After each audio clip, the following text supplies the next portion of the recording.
लक्ष्मी सबसे ज्यादा प्रसन्न कौन से दिन होती है? जम के बोलिए जरा। शुक्रवार।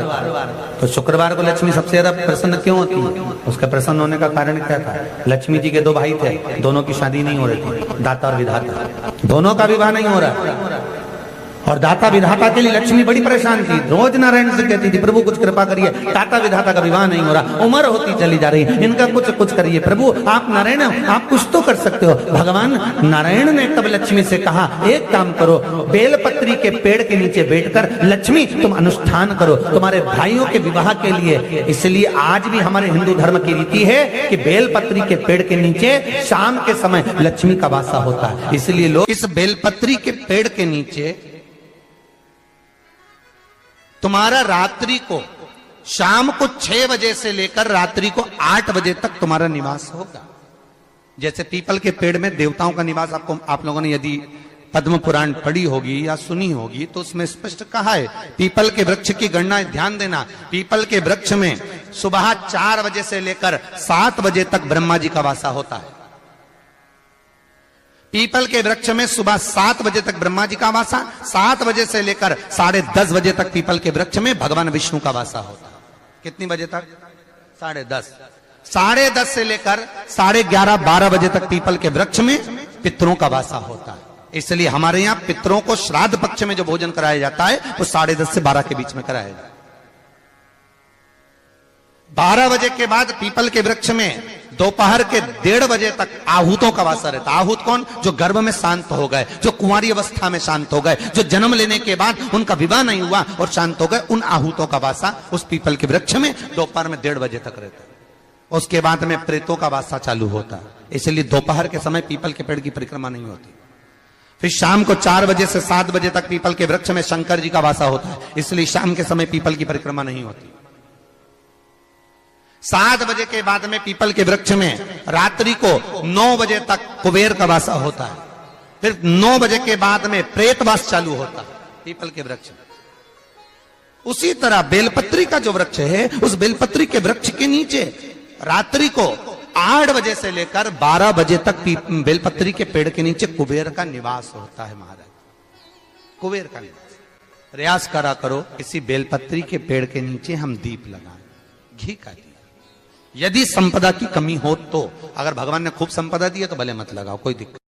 महामृत्युंजय मंत्र का यदि आप जाप करते हो और आपको मालूम पड़ गया कि शरीर में मुझे ये रोग हो गया है, मुझे शुगर हो गया है, मुझे बीपी हो गया है, मेरा ब्लड प्रेशर ऊंचा नीचा रह रहा है, कोई भयंकर रोग, मेरे रिश्तेदार को कोई कैंसर जैसा रोग हो गया, किसी को कोई थायराइड हो गया, किसी को कोई किडनी और लीवर में सूजन हो गई, किसी को कहीं किडनी और लीवर में तकलीफ हो गई, तो शिव महापुराण की कथा कहती है, नवग्रह शिव महापुराण की कथा कहती है कि बेलपत्री के वृक्ष के नीचे महामृत्युंजय मंत्र का जाप जो शुक्रवार की शुक्रवार घी का दिया लगा कर करता है, उसके रोग बाबा देवाधिदेव महादेव समाप्त करते चले जाते हैं। ये संजीवनी मंत्र शुक्रवार के दिन भगवान शंकर को शुक्र को दिया था, इसलिए उसकी प्रधानता।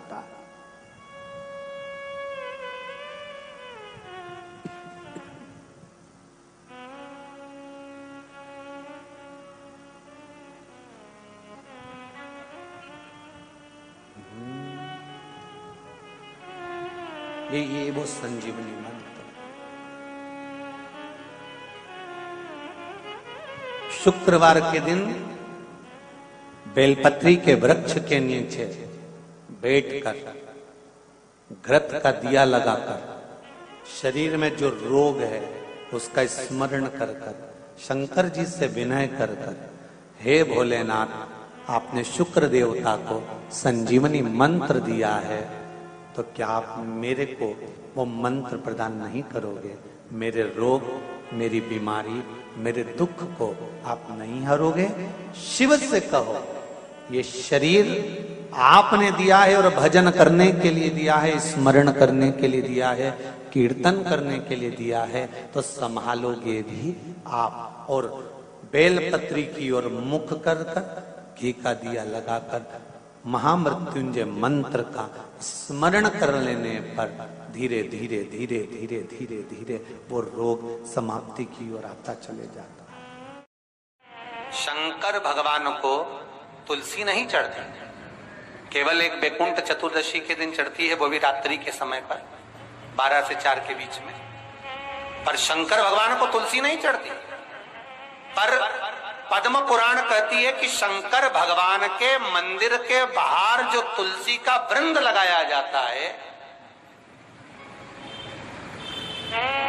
शिव जी के मंदिर के बाहर जो तुलसी का पौधा लगा रहता है या लगाया जाता है, उस तुलसी के पौधे में जितनी मंजरियां लगती हैं, उस मंजरियों में जितने दाने लगते हैं, उतने दाने गिन लिए जाएं और उतने समय का बैकुंठ का वास उस मनुष्य को प्राप्त हो जाता है मृत्यु के बाद।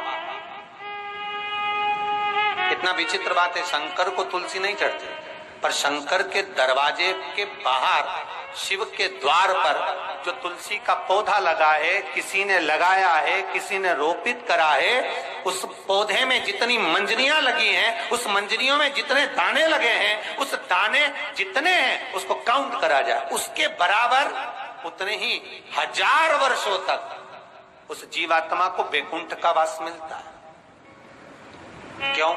उसकी कथा भी यहां पर वर्णन है। जब भगवान विष्णु सामने शंकर के बैठे थे और भगवान शिव ने जब सत्यनारायण नाम रख दिया था, तब भगवान विष्णु शिव से कहते हैं नारायण।